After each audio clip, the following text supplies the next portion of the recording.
সরকারি চাকরিজীবীদের জন্য নবম জাতীয় পে স্কেল বাস্তবায়ন শুরু হয়েছে গত ১ জুলাই থেকে। এদিকে নতুন পে স্কেলের প্রাথমিক খসড়ায় বার্ষিক ইনক্রিমেন্টের ক্ষেত্রে বড় ধরনের পরিবর্তনের প্রস্তাব রাখা হয়েছে। বর্তমানের মতো সব গ্রেডে সমান হারে ইনক্রিমেন্ট না দিয়ে এবার গ্রেড ভেদে ভিন্ন হারে বেতন বৃদ্ধির পরিকল্পনা করা হয়েছে। একই সঙ্গে বিভিন্ন ভাতা, বেতন কাঠামো ও বাস্তবায়ন প্রক্রিয়াতেও আসছে পরিবর্তন। অন্যদিকে নবম পে স্কেলের প্রাথমিক খসড়া অনুযায়ী ৬ষ্ঠ থেকে ২০তম গ্রেড পর্যন্ত বার্ষিক ইনক্রিমেন্ট মূল বেতনের ৫% নির্ধারণের প্রস্তাব করা হয়েছে। পঞ্চম গ্রেডে ইনক্রিমেন্ট ৪%, তৃতীয় ও চতুর্থ গ্রেডে ৩.৫%, দ্বিতীয় গ্রেডে ২.৭৫% রাখা হয়েছে। প্রথম গ্রেডের ইনক্রিমেন্ট আলাদাভাবে নির্ধারিত থাকবে। বর্তমানে সব গ্রেডে গড়ে ৫% হারে বার্ষিক ইনক্রিমেন্ট কার্যকর রয়েছে।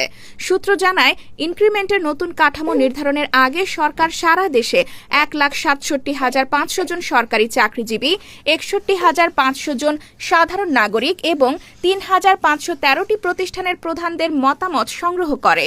জরিপে মাত্র ৫.৬% উত্তরদাতা বর্তমান ইনক্রিমেন্ট পদ্ধতির পক্ষে মত দেন। বিপরীতে ৫০.৪৩% মনে করেন মূল্যস্ফীতির সঙ্গে সমন্বয় করে ইনক্রিমেন্ট নির্ধারণ করা উচিত। এছাড়া ৩১.৫৪% উত্তরদাতার মতে জীবনযাত্রার ব্যয়ের সঙ্গে সামঞ্জস্য রেখে মূল বেতনের বার্ষিক ইনক্রিমেন্ট নির্ধারণ করা প্রয়োজন। অন্যদিকে ৭৯.৫% উত্তরদাতা মনে করেন ১১তম থেকে ২০তম গ্রেডের কর্মচারীদের বার্ষিক বেতন বৃদ্ধির হার তুলনামূলক বেশি হওয়া উচিত। জাতীয় বেতন কমিশনের সুপারিশে চিকিৎসা ভাতা সর্বোচ্চ ৫,০০০ টাকা নির্ধারণের প্রস্তাব থাকলেও সেটি কমিয়ে ৩,০০০ টাকা করার সিদ্ধান্ত হয়েছে। একইভাবে সন্তানদের মাসিক শিক্ষা ভাতা কমিশনের প্রস্তাবিত ২,০০০ টাকার পরিবর্তে ১,৫০০ টাকা নির্ধারণ করা হয়েছে। এ প্রক্রিয়ার সঙ্গে সংশ্লিষ্ট অর্থ বিভাগের এক কর্মকর্তা জানান, মূল বেতন বৃদ্ধির পাশাপাশি কমিশনের সুপারিশের তুলনায় কয়েকটি ভাতার হার কিছুটা কমানো হয়েছে। তবে বর্তমানের তুলনায় এসব ভাতা বেশি থাকবে।